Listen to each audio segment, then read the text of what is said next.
Bob Samuels from Tech Connector. It's nice to be with you today, and I have some excellent guests that I'd like to share with you as we speak about go-to-market, ABM, AI, agentic AI, and that sort of thing. We appreciate the interactions. I've invited some very sharp marketers to join us in our live audience, and feel free to raise your hand or ask questions in the chat function, and I'll bring you up on the stage. You can ask your questions or contribute to the dialogue, and then I'll bring you back into the audience, and we'll keep going. But this will be a fun, interactive discussion. So, without further ado, I'd like to introduce our guest today. And Greg is my co-host. So Greg, why don't you start and then we'll introduce Courtney. So if you can let us know a little bit about your background, ABM, AI, and a little fun fact about you that someone wouldn't know from looking at your LinkedIn profile. All right, Bob, thank you very much. Yeah, hi, Greg Medaglia. I'm CEO at B2Lead. We've been working in this space for, since 2009 or so. And then probably I would guess around 2017, somewhere in that time frame. In Gageo with John Miller, really started to take off, and ABM kind of turned the industry in that direction since 2017. We do a lot of lead generation for our customers. So they outsource lead generation to us, do content syndication. Pretty impactful for us back in 2017, narrowed the scope of and targeting for the types of leads that we were going after. So we have a lot of experience in executing on ABM campaigns, the pros, the cons, the traps, the benefits, that type of thing. So we do quite a lot of campaigns a month that are in and around ABM. So good background on that. Fun fact about me, I was really thinking hard about that. I trying to come up with something super interesting, but I have to say at this time last week, I was actually in Italy. And while there, I went kayaking in the canals in Venice, and I learned how to navigate the canals of Venice. Like, you pass a gondola on the oar side and not on the other side. For reasons that, give the gondola more room. I learned how to yell around turns in Italian. So I was not a gondola or gondolier, but I got to interact with them. So it was pretty fun experience. So That's a good one. still living in the light of that experience. So thanks, Thanks. Bob. Thanks for sharing. Courtney? That's awesome. Glad to hear that. Love a good travel story. My name is Courtney Beasley Widmer. I've been in marketing for 15 plus years, mostly in the agency space. And then the last couple of years, I've been operating as a fractional chief marketing officer, where I've been helping companies with their foundational marketing strategies, which has really given me the opportunity to work with several types of companies, both in the B2B and B2C space, which has been really interesting. But my background is true B2B. And I have been dabbling in the ABM space probably since about 2017, 2018, as well as you, Greg. It was right when that came around. And so my role at agency has always been on the internal side of helping agencies to grow. And so we were always the guinea pig, right? We've always been the group that says, all right, what's latest and greatest in how we can start to package and sell and really advance our marketing strategies for the companies who trust us with their brands and businesses. And that was ABM. It's honestly one of my clearest memories of the first time when somebody was like, okay, let's figure out what this means and how we can do it and how we can make one to many feel like one to one, but also have those one to one opportunities, engagements, both from content, events, just various touch points that brought somebody further into an opportunity conversation. So I've always been a true believer in the power of ABM, and I think the strategic foundations, not dissimilar to just good marketing in general, really aren't going to change as new technologies come around, like AI and what we're going to talk a lot about today. But it's there's a formula there, and being able to apply some of these new technologies is really exciting and helping us to get there a lot faster. So really looking forward to the conversation and appreciate both Bob and Greg for inviting me. Excellent. Thanks Wait, for Courtney, we being need a had. fun fact. Oh, a fun fact. Fun That's fact. right. Oh my goodness. Okay, so I will go with I am the proud mother of an English bulldog who is just the total light of my husband and I's life. He is such a ham. He is so much fun. That is something you probably wouldn't immediately see on my LinkedIn, but he is one of my major personality traits. We'll just say that. Thank you. Thank you. All right, so let's start with the poll. Spencer? Yeah. Uh, all right. So first poll question, evolution of AI within B2B marketing. So where are you guys at? How are you integrating AI in your business currently? And while the audience is answering, Greg or Courtney, if you want to share where you're at, either personally or your company itself with any kind of AI aspects within the company offerings. Yeah, if I might give just a tiny bit of background. So I met Courtney at this year's, was it this year? It seems so long ago. I know. Yeah, February, B2B MX in Scottsdale, and she was a presenter there. And I thought, and I wasn't alone in this, thought that she did one of the most usable, presentations on AI and prompt engineering. There's a lot of great takeaways from that. But while there, and I'd love to get Courtney's thoughts on this, is while I was there, it really came across that there's really three levels of, or, 3 points in the journey as we all start to adopt AI, which is, helping you write content creation. Then you get more familiar with it. It becomes a co-intelligence, and then, moves to agentic, and that I think a lot of the companies are just on the cusp of. So I think that's how this question kind of came about to take the poll, because that was the real big takeaway for me from B2B MX, aside from a couple other things. But Courtney, your thoughts? Yeah, absolutely. I think this question, I'm really curious to see how the participants have answered, because I think this question is so complex, because you couldn't be more right. There really is this kind of journey of maturity with AI and how each organization is, okay, this is, wow, I am surprised with the agentic. I'm very excited to see where people are today with agentic. So if everybody can see what's on their screen, we've had 25% say that you're with AI assisted content creation. 50% are saying as a co-intelligence tool. That is where I would find myself as well. And 25% again are with the agentic and ready for implementation, which is incredibly impressive. The way that I have been looking at this, and I'll be curious to see how the conversation evolves today, is ultimately, I mean, marketing obviously is so robustly faceted and so many complexities that go into it.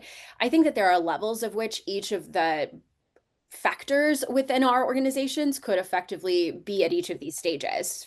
So, for example, if you are creating content, right? Like, are you ready for agentic state in your content creation, or are you, more in the co-intelligence component? And same thing with like all of the different levels of ABM. I think that there are ways that you can actually utilize all three of these levels very strategically based on where your organization is, based on where your skill set is, where your team is. So yeah, I'm excited to talk more about this. Yeah, and I'm curious of the three people that answered that they're already doing some agentic AI implementations. Are you able to share a little bit of background about where you're at? Anybody can raise your hand, or if not, we can keep going to, let's see. We've Okay. got a couple hands up. Did you say there's some hands up? Yeah, I think Jennifer Fields, I think, was the first with Oh, her. excellent, Jennifer. Let's get you up here. Let's see. Here we go. And the other one Um, was Sean Markin. Beautiful. I love it. Okay, so I'm going to promote Jennifer to panelist and she can answer. And then Sean, I'll bring you up next.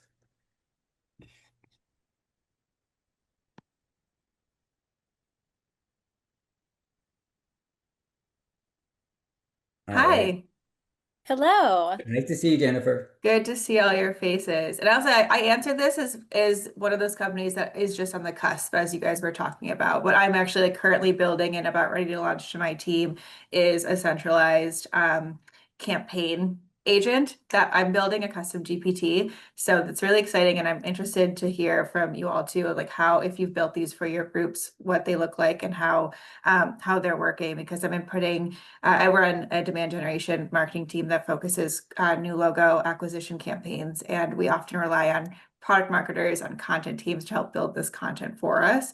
But with this agent, I'm centralizing product information, corporate tone, style, all in order to create this campaign messaging agent that can help us turn around webinar abstracts, emails, iterate on ideas, and kind of do some brainstorming faster. So that's where we're at with AI. I'm just about to launch that to my team this week.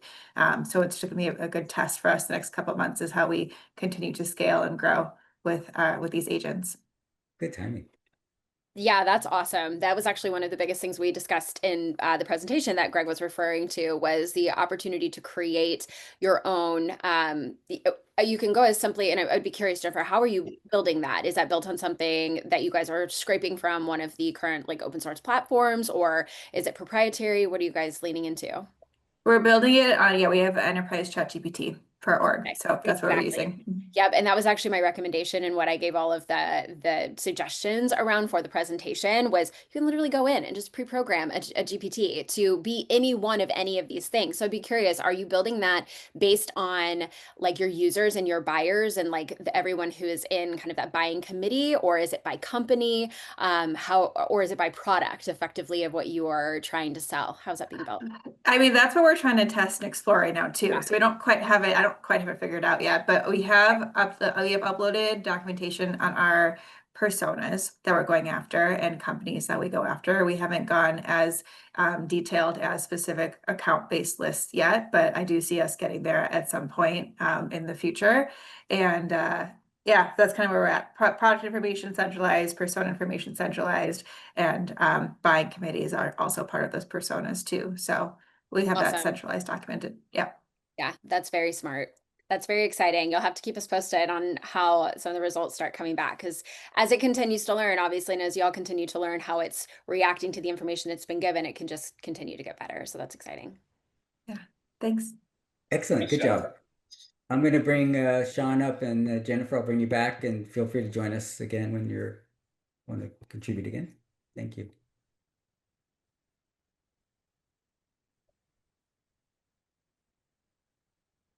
Sorry, I couldn't respond to you. The chat was disabled, so I wanted. Nice to see you, Sean.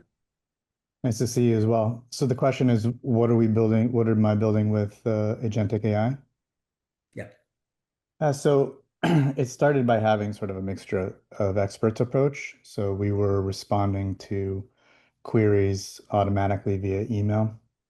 And so we would have one agent focused on intake, another sort of acting as project manager, and another one sort of acting as editor. And so we had this this sort of mixture of marketing experts.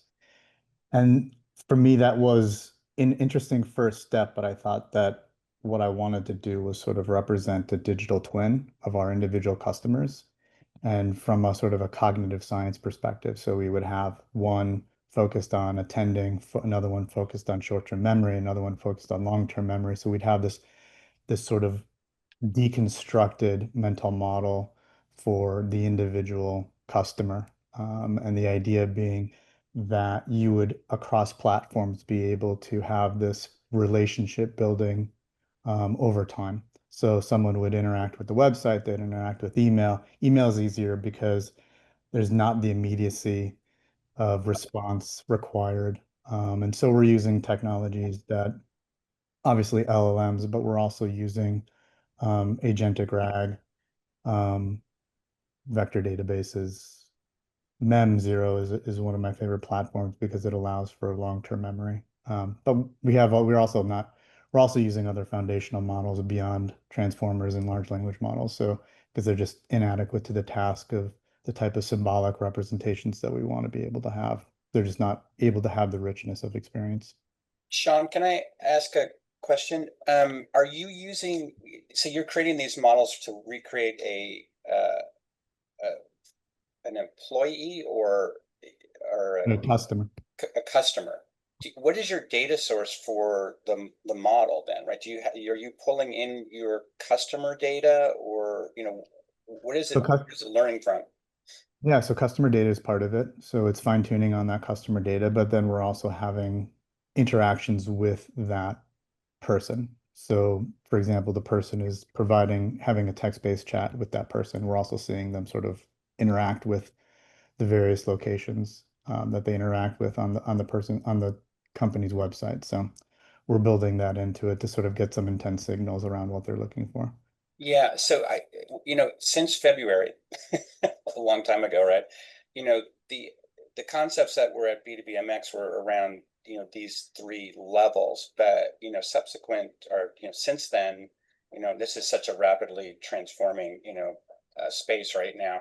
I think Sean brings up something I had been thinking about as well. It's, we all marketers really live on data, right? It's your customer data, it's, um, analytic data that comes in, all these different data components. And I think Sean is kind of even out ahead of just agentic in this, this unstructured data was not really usable previously, right? But AI allows you to bring in lots of different concepts and data points to that were never accessible before. It feels like that's kind of an underlying thing in all of these, whether content creation, co-intelligence, or agentic, is the ability now to access unstructured data that marketers never had the ability to use before. And I think, Sean, I don't know if that's a fair characterization of what you guys are working on, but it seems like that's also a big deal in the AI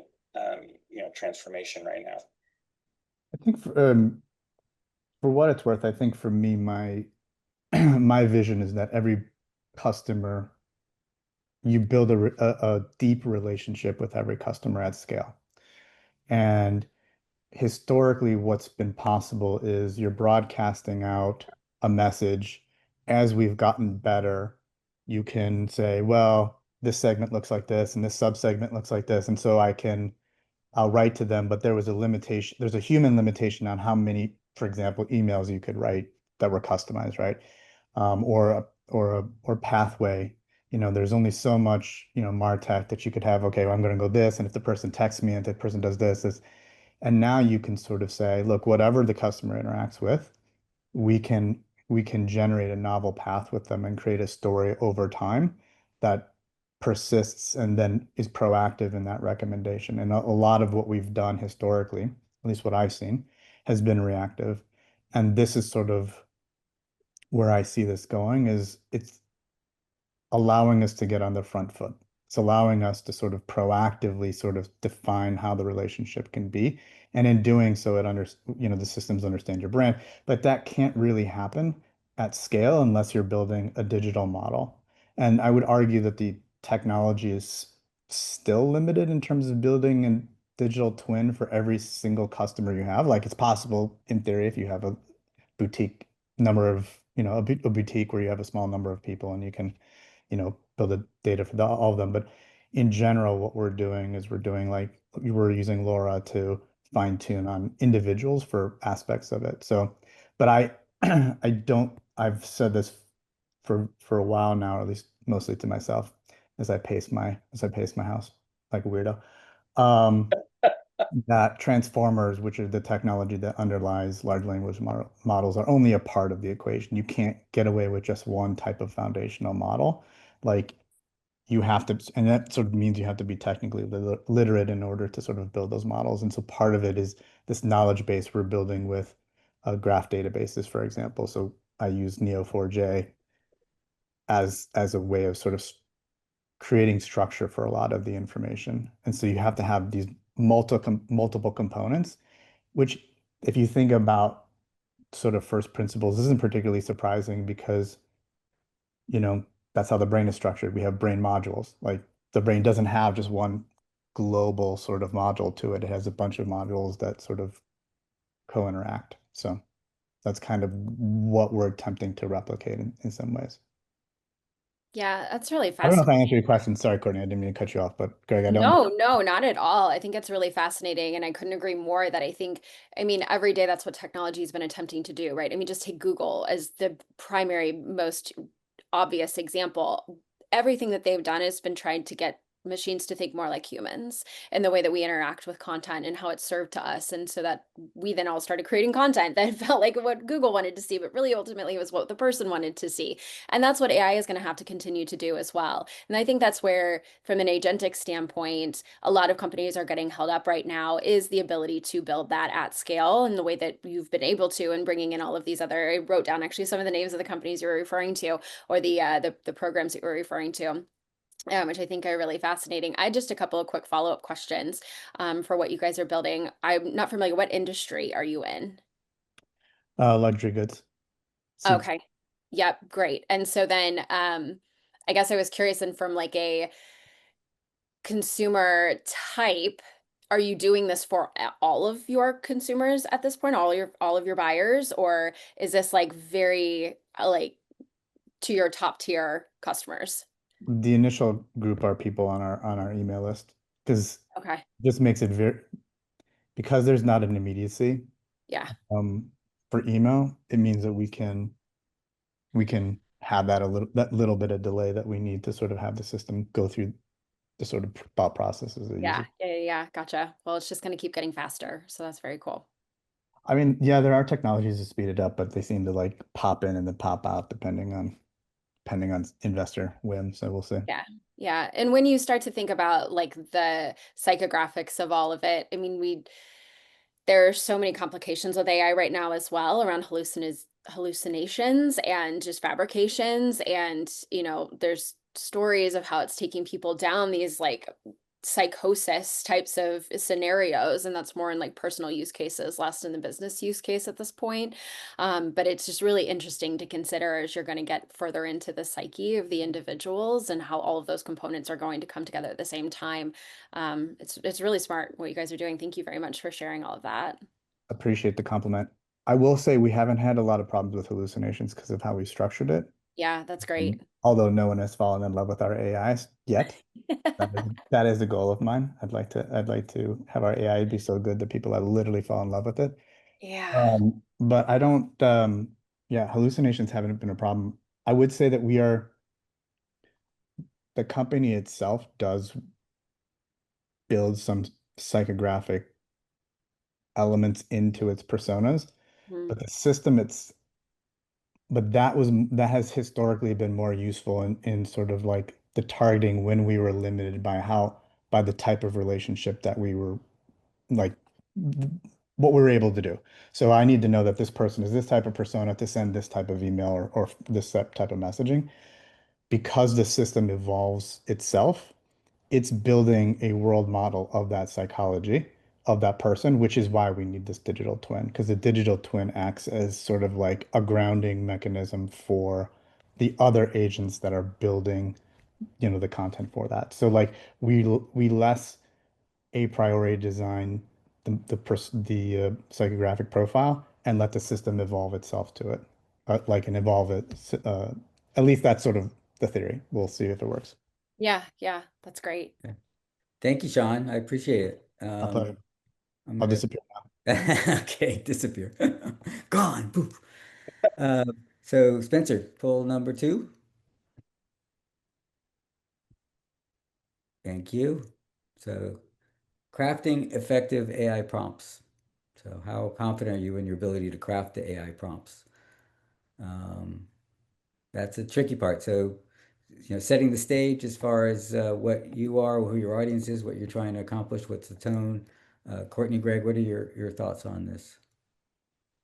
Well, Courtney's kind of the expert in this. This is her space. I think just from my perspective, when we first started to approach AI, this idea of a prompt engineer seemed like, just asking questions, right? I think we all were at that point when we started the beginning of this journey, right? But you understand how critically important and complex this is to do well.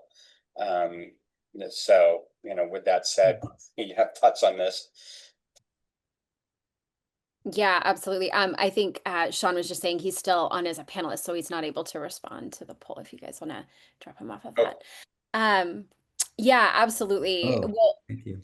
Yeah, and the presentation, ultimately how it was structured, and we could certainly go through some of those components, was effectively exactly that. It was intended to be very tactical in the construct of, because you go to these shows all the time and people speak in the esoteric and they're like, these are the things that would be really wonderful to have, and how, these are the things you should be doing, but the how to do it isn't always the most explicit. And so that was really the intent.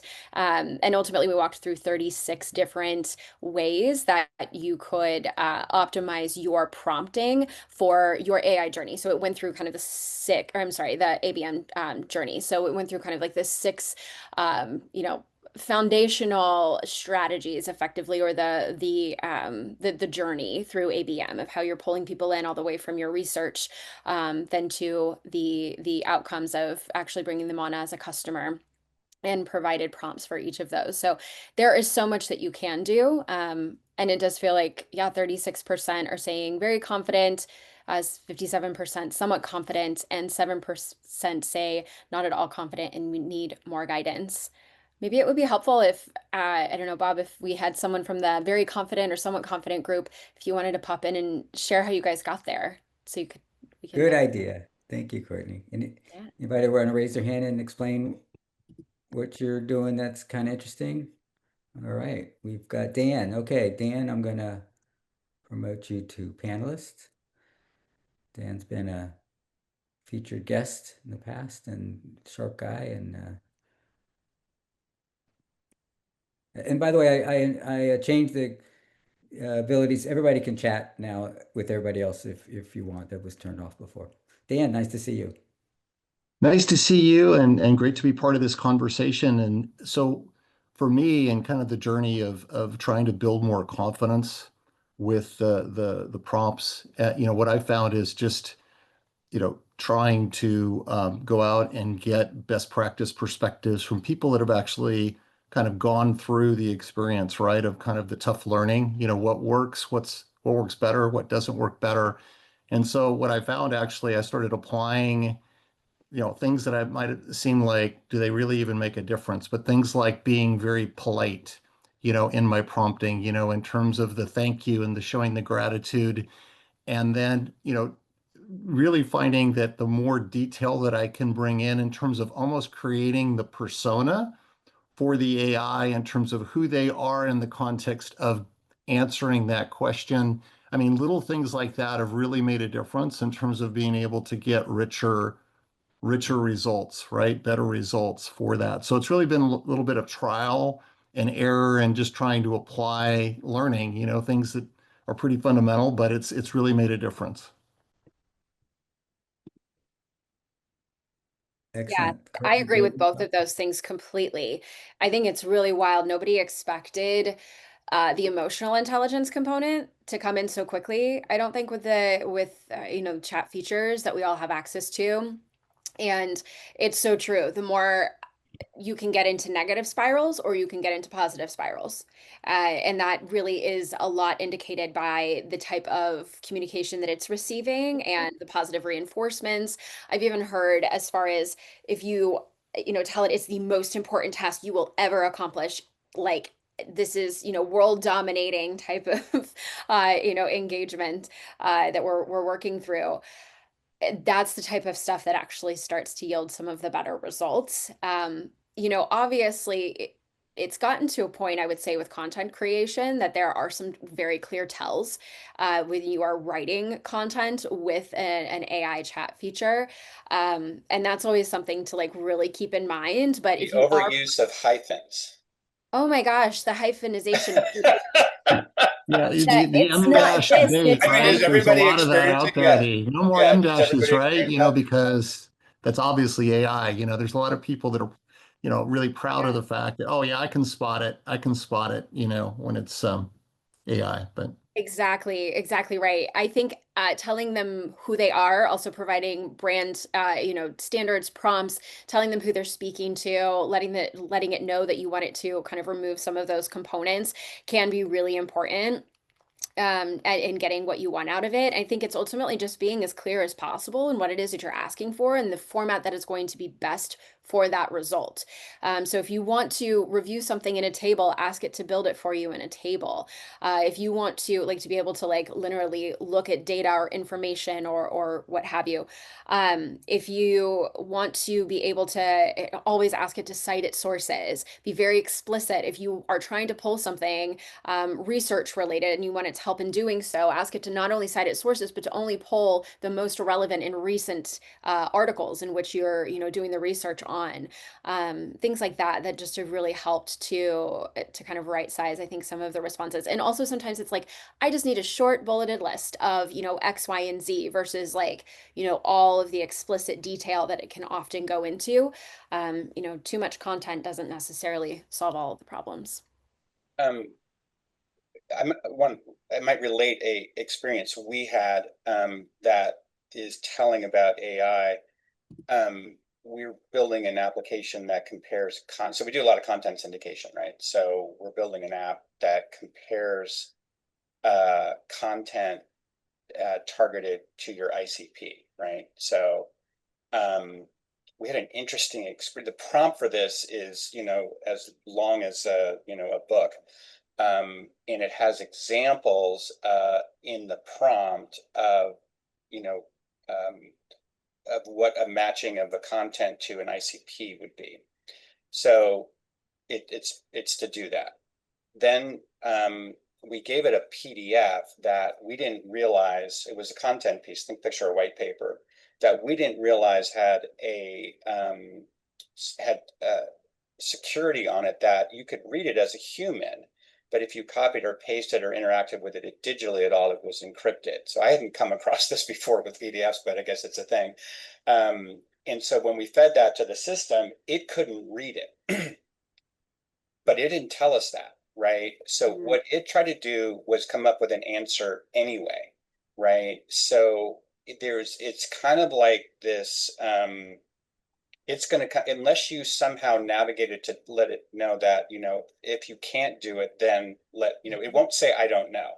Right. So I don't know if you guys have come across that as well. So it gave us an answer back and we could not figure out why the content piece that we gave it, it came back and compared it to something that was completely irrelevant to it. But it was as close because it pulled it out of the examples in the in the prompt. So it had 4 examples in the prompt. It matched it to the closest one it could come up with to think of. And we never really thought of it that way. We never thought it would use it right out of its own examples. We thought it was going to use into the database until we figured out, oh my gosh, it's encrypted. And so it came up with its next best solution. So it's not really a hallucination. It's just its inability to say, I don't know. Right.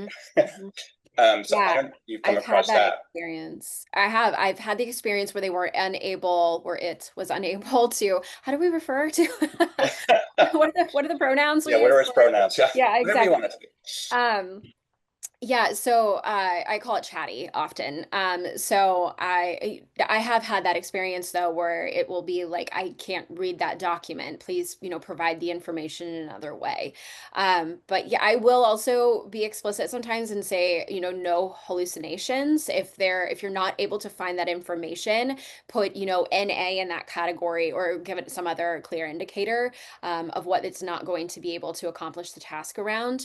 But you're right. I mean, ultimately, at the end of the day, it is built in order to it wants to get positive remarks because ultimately that is what that is how it's rewarded. And so yeah, it is difficult to get it to say I'm not sure on that. But I think you have to be pretty clear. Adriana had a really good point in the chat that I wanted to bring up because I've actually done this as well. Her chat said the most effective approach I've found is to have it explain my request back to me in detail so I can spot correct anything I've missed. I do this all the time. I love that you brought that up. And if you want to come on and share anything more about that, what ultimately I've done, just I guess raise your hand or let Bob know. We can get you on to chat more about it. But I've done the same thing where what I will say is, here's what I'm looking to do. Here is what I have so far, or what I think is completed. Where are the holes? Where are the things that I'm missing? And then I will also ask it to ask me a set of strategic questions back as they are whatever the persona is of which I'm trying to accomplish this task for, and ask it back what question one by one, right? Like actually sequentially, so that you're not, because ultimately it will give you a list of 30 questions that it wants you to answer, and then you get caught up in all of the context, and it will modify each of the following questions based on your responses previously. So if you say, like, ask me a series of questions to make sure that we are aligned prior to starting the task, then it can say, okay, great. Is this who the audience is? Yes, that's correct. However, I actually failed to mention that, this, that, and the third. So it can actually really help you in your prompting if you ask it exactly that. Adriana, have you joined us? So I'd love to hear more about what you're doing there. Yeah, no, definitely. I've tried a lot of different methods on using AI. This is the most important one I think that I use all the time. But another thing that I've done and I found very useful is I start a chat and just talk to them like as a person, right? And then tell me I need, and I go back and I tell them I need to explain this to a I need to explain this to a developer. Now tell me, what should I tell them? And once I have everything that it gives me back, then I open a new chat and start and then ask questions. So it's a lot of you know, going back and forth with multiple chats to really get down to what I'm looking to do. And by the time I'm done, it's almost perfect. That's awesome. That's great. Thank you, Adriana. That's co-intelligence at its finest. That's definitely beyond the, just the creation of content. It's really utilizing it to think with you and help you to think better, which is a really, really good way to use it. I love that. Thank you. David Farron had his hand up. Adriana will bring you back. Oh, so sorry. Did I skip over someone? No, you're doing well. My apologies. And then I think Spencer had a comment and Andrew. So we'll start with David. Let's see. Okay. David doesn't have his camera on, but are you able to talk, David? There we go. And you're mute. Just unmute, David. Sorry about that. I had to rejoin. You can hear me now, correct? Yes, thank you. All right. So it's funny, two things I've been doing, and both of them were just mentioned, but you brought me up, so I will, I guess, confirm what I had been doing. And interestingly, Adriana is I work with Adriana, and she's the one that gave me the first tip, which was making sure that asking the prompt if it understands what you're asking before you begin the task. So I've definitely started doing that. Thank you very much, Adriana, for that recommendation. And the second one, Courtney, you actually just mentioned it also, which was Sorry. at least the way. No, that's fine. This is great. I'm on this because I've thought of this one actually on my own. And I'm glad it's like, hey, I'm doing this right as I navigate it. Before I begin the journey of whatever task I'm trying to complete, what questions do you have for me? So, hey, do you understand what I'm asking, or what I'm trying to accomplish? And then before we begin, what questions do you have for me? And they're usually, sometimes they're simple yes, no, a simple word. So I just one, yes, two, whatever the response is, and then we start kind of the journey. That one I figured out on my own. The first one was a recommendation from Adriana. So You're a I good love listener. that. I feel like so often in our spaces as leaders and leading teams, it's, we want to guide our teams in the right ways, and we want to make sure we're thinking about things cohesively, and we're also moving very fast and responsible for so many things at any given time. For me, it's exactly that, David. It's asking the questions in the way that's like, did I think of everything? Help yeah. me make sure that I've thought of all of the different angles on this. And to your point, it could be a simple yes, no. And then out of the series of 8 things that I asked you, there are actually 2 or 3 that were like, oh, yes, that's a very clear opportunity for me to enhance this, or to make sure that that isn't alienated in whatever way it might have been previously. So Well, and at least it's getting you started. I mean, sometimes you never know where the path is going to go, and sometimes it gets off the rails a little bit, but at least you're starting at that point, you're starting down, down the right path. Sometimes exactly.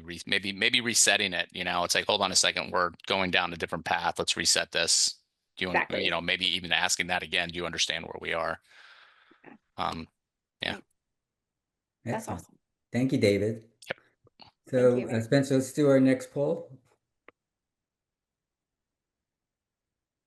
All right, building custom AI models for ABM. And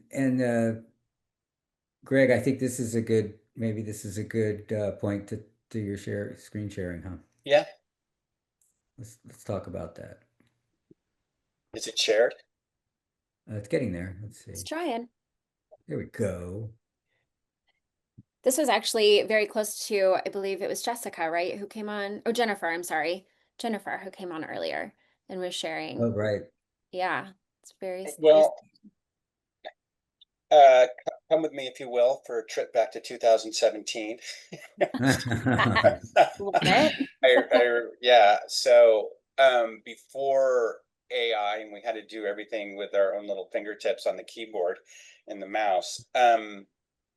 Because I was looking at this grid. So this is the traditional grid for ABM, right? So there's different, actually ABM going even back further, is essentially a strategic account management, right? I was before, the technology with it. But when, Engagio and ABM and all that started to come out, it got broken into these four levels, right? Which is strategic ABM. That's like sending the bottle of wine and, the golf tournament to the CEO.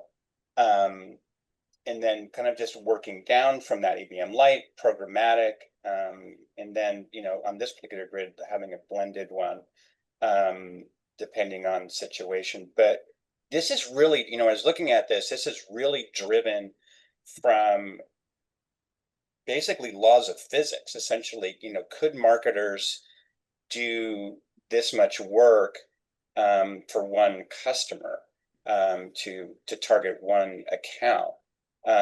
So, when ABM first came out, I actually had the opportunity to meet with John Miller. And so I kind of asked him, is ABM an or an and,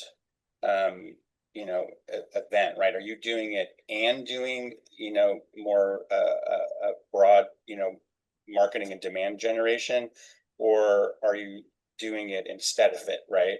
And he says it's an and, not an or. I remember sitting there and asking him that question. It's like you do it and you do it more broadly. And I think that's how this matrix got, built and put together in a way that allowed you to do both. Because if you're targeting just one, customer, you might be leaving a lot on the table.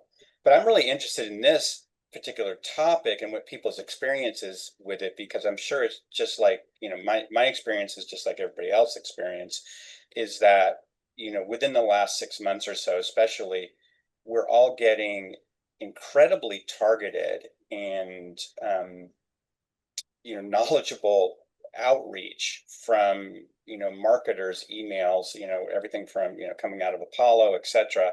That's incredibly targeted. And we've talked with some vendors that are curating each individual email at the last moment before it's sent out, but doing that at scale. So they're doing a last minute check on LinkedIn, they're doing a last minute check on Facebook or wherever else you're out there, if you're doing B2B or B2C, before the email goes out. And so when that first started to happen, my experience was like, wow, this is really amazing that these people know that, this much about me. And it's so, very specific. But I think we've all become a little bit jaded with, it's so personal and, obviously they're doing this at scale. But I'm really interested in this particular question. Is like, it feels like with AI, we're no longer limited by each individual's marketer to do the physical labor to do ABM. ABM can be done at scale. It essentially kind of, collapses these levels potentially into one level. And then where does the human, fit into that? So I think that's kind of an interesting talking point. I'd love to hear people's feedback on that. Courtney, I don't know your thoughts on it. We have the poll questions here. So, um, Yeah, I mean, the other, one column you're not showing is the cost, which the most expensive is the one-to-one, but with the AI, that changes things, doesn't it, Courtney? Yeah, significantly. And this was one of the key points in that discussion we had back in February, Greg, is this is AI is the only thing that has allowed us to scale true ABM. it's the only way you can do it, unless you have like a massive team and this is your major focus and everybody's like tied to really specific. And of course there's technologies and there's other things that have happened prior to AI, but the hyper granularity of customization, the personalization that can occur when you're starting, and it's AI and it's ML, right? I mean, and there's an ML component to this as well. We have to continue to be learning and applying that learning to you know, we are living breathing, our customers are living breathing. For anyone that's, you know, on the B2B side of the world, I think we very often get caught up in, oh, but we're selling to businesses. No, we're still selling to the people, and those people do have, you know, all of those pain points and all of the things that are keeping them up at night that your solutions and products and all of the above can solve for. And so continuing to be able to communicate those things on deeper levels. That's why I was so interested in what Sean was sharing about the kind of psychographics and more of the deep psyche, even more so, of what they're getting into with how they're reaching out to their customers, I think is really brilliant, because that truly is the next wave of scalability in this space and beyond. Thank you. So if anybody wants to comment, as far as the poll answers goes, or if you want to talk about the poll or about this grid, I think we've shared the results of the poll, but so most people are considering or planning to start. I would love to know what's holding people back from that. And I know it sounds very scary, custom AI, but as we chatted about earlier, it really is as simple as potentially upgrading to, I don't know how much it is anymore. I might be grandfathered into like $20 a month or something for ChatGPT, but I'm curious what's holding people back from trying that, if anybody is willing to share, other than just pure time. Anybody want to jump in? Otherwise, Well, go yeah. ahead. The so is there any? That's a question. I don't want to step on Courtney's question. You know, is it holding people back? You know, from doing agentic as applied to ABM? There's tons of vendors out there that have solutions in this particular space. That and then there's products like Clay and other ones that Clay is probably the one that's kind of gotten the most press lately about being able to do this, essentially ABM at scale. But I'm interested, I don't know if anybody would share just their thoughts, is stuff is moving so quickly. So when we first started seeing, like I said, when you first start seeing this really hyper targeted outreach, it sounds, it's fantastic. So it took a lot of time doing this. Then eventually you realize it's done with AI. So I think we're all becoming, discerning on the context that you get. Is this you're asking yourself the question, is this AI or is this really a person? And I think it's happening at such volume that it's bound to change the behaviors of people. And it may not matter. What I've seen as well occasionally is outreach done that this is an agent, right? They're not trying to hide. They're not trying to simulate a person. They're just saying it's an agent, right? And this is the kind of, and they can also, this is the kind of thing we can do for you, or etc. But there's a certain, at least in my experience, that you let down your guard a bit. I think when the other side is reaching out as an agent and just saying, "Hey, I'm an agent. This is what we can do." There is some value in that, but I don't know what people's thoughts are, because anything is possible almost with AI, and you can do ABM at scale. But then in some ways it can potentially be devalued, because the point of ABM at some level is that it is very personal, and to be out, the outreach is to be personal, and then you put AI to it, it kind of throws the whole thing off, right? Yeah, and Greg, just I'm putting a chat into the chat. I found it in the Q&A from Dan about your ABM matrix here, and raising a key question about marketing organization structure, job roles, titles. Am I supposed to be looking at something? I'm sorry. Yeah, look at the chat or the Q&A. Okay, so in Zoom now I've got only pieces working here. So let's see. Oh, there we go. Chat. Okay. From Dan, Greg's overview of ABM Matrix raises a key question. How should we be thinking differently about marketing organization structure, job role, title evolution? Several of my clients are wrestling with this. Courtney, do you have any thoughts on that one? I do, yeah. My thought, and it's probably, I don't know if it's short-sighted or not, but versus like considering more of the long term. I think right now, what I've been doing with my clients, we're focused on how we incorporate AI into our current team structures and how each of those teams and individuals and roles and responsibilities will utilize it to make their jobs easier. It's not dissimilar to like opening up this conversation with the, where are you in your AI maturity, if you will, from co-creation, co-intelligence, all the way to agentic. Each one of those individuals, based on their practice and what it is that they're delivering to your team, are going to have a different level of sophistication and maturity, and rightfully so, with AI and how they're utilizing it. Um, and for what your organization or your clients' organizations are allowing and building into their governance when it comes to how AI is being utilized both in the company and at scale. So I think right now it's more about understanding at the individual level of the role. It's, it was a prompt specialists. Those are going to be things that come into play. But I really think all of us have to learn how to do that. We all have to learn how to use these AI tools to our best ability. And to use that across function, right? I think it's going to bring together different, organization or different groups within your organization that may have been siloed previously or not had the best communication, because you're going to have things that you can operate on together and get information from together. So I think there's a lot there. So he was. Thank you. I love, Sean, mob marketing.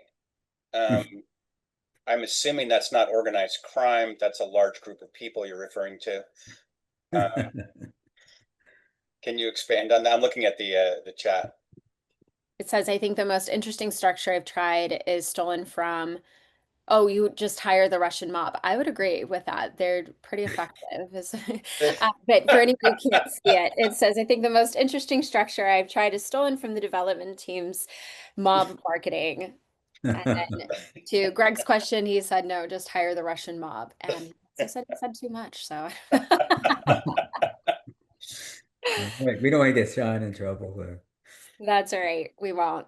All right. So final poll question, 8 minutes to go. No pressure. Let's see. All right. So what's the poll look like? So I always like to end these with what's the future look like for you? Planning for the future with AI and B2B marketing. Go ahead and read the question, everybody. Courtney, Greg, where do you see the future? And I used to ask like in 3 to 5 years, but that's so long. It's probably in the 3 to next 5 months, yeah. 6 to 18 months, maybe. It's what do you see is going to be happening in this AI powered ABM world we're in? Well, just real quick, kind of following on to my previous thought on, where's the human fit in this, is we're at least, we had a big discussion at the office yesterday about, how we're approaching AI and integrating it into the organization. But I just kind of keep coming back to, not losing the personal component of it. To me, it feels like, the agentic part of the marketing is to me, starting with, if you're going to implement AI or agentic AI, is to build workflows in to the output, but the output is still largely human. The hand of the creator is still seen in it, right? And so there's a lot of low-hanging fruit in the marketing space, especially around data cleanliness, all the kind of blocking and tackling things that are required of the basic stuff, not the very creative stuff, but the basic blocking and tackling stuff that's essentially built around computer labor, that I think is the low-hanging fruit for AI. Because we all want to post on LinkedIn, we all want to get that blog, written, but the workflow for it, oftentimes, unless that's your focus, is preventing you from doing that. So to me, that's where the agentic part of it is most useful to start. But I kind of keep coming back to, I think the human, the verified or the human-like interaction is what's going to become more and more valuable. in a world that has so much volume of output, right? And so that's, I think, where we're looking first, is to take care of that low-hanging, repetitive work, but still keep the presence of a human in it, right? That's my initial thought on it. Yeah, and then the poll, and the poll is really focusing on the challenges of what are preventing people from being able to move forward with this, agentic AI and everything. So that's the reverse of that. Like you said, the human part is a big part. The training and the adaption is a big piece, and then there's some legal things and so forth. Well, yeah, so that was one of the things we were talking about yesterday. It's like, so what is AI? What is agentic AI in as it rolls out to be used, right? It is very easy to use, workflow creation, that type of thing, but it's not without its skill set that you have to develop, right? So is this like when spreadsheets first came out, or Microsoft Office? Are we all going to be putting together our own agents that and be skilled in working like we work with spreadsheets, or is it still going to take a little bit of development? Right now, to me, it's still a little bit. You have to start working with connectors like Maker, Zap, Zapier, whatever else like that to make it actually work, which takes a little bit of development. But it is eventually going to evolve to where you end up having it. You could just use it like you use, a spreadsheet. It's just that kind of tool. Sean has been doing, when we were listening to Sean before, that's actually some pretty deep development using, vector databases and RAGs. You have to have that, background to be able to develop in that. It's not the average person who's going to be able to do it. So, but does it get to the point where you can just put your own workflows together, like putting Lego together? Yeah, exactly. I think all of these pieces are so important to consider, and the level of maturity that your organization is in. And it's interesting to see here the technical integrations. I would agree with that. I think that's probably one of the biggest areas of opportunity right now is getting our current systems, right? We've got excellent marketing tools that have existed for a really long time, and making sure that you're able to infuse new technology, or that those organizations are, of course, bringing on new innovations with the latest in technology, I think is super important to make sure you have those right partners and that you're integrated across the board so things can be communicated top to bottom. And then, of course, that employee training and adoption and adaptation is ultimately as it's written there. That's incredibly important too, as much as, and I think it's interesting that they both came in at 50% of the employee training and the legal component, because those to me go so hand in hand. A lot of my clients right now are working on, their legalese around how it should be used in the organization, and how you want to be established, and to kind of go even further with the human component.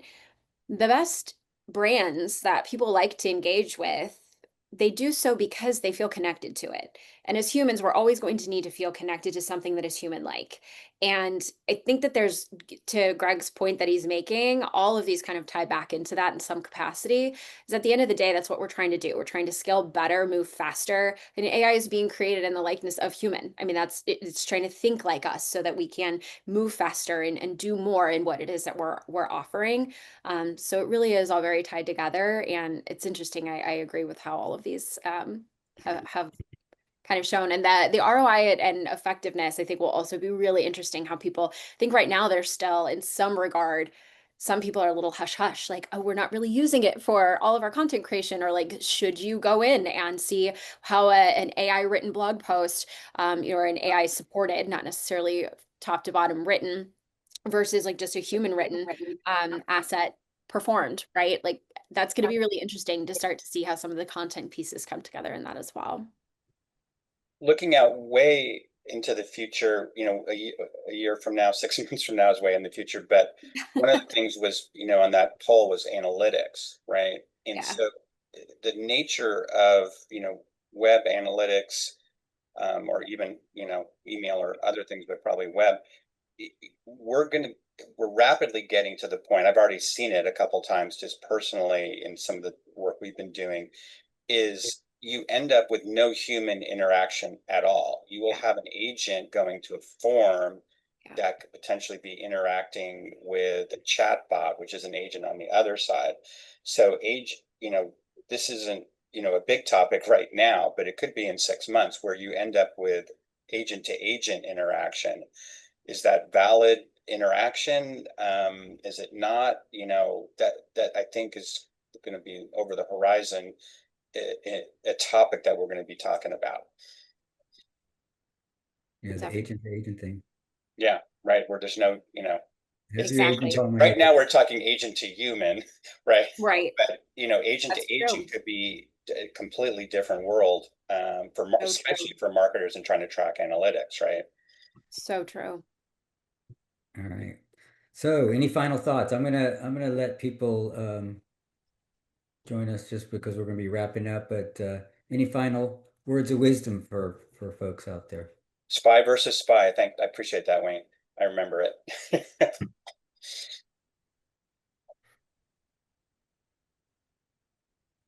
All right.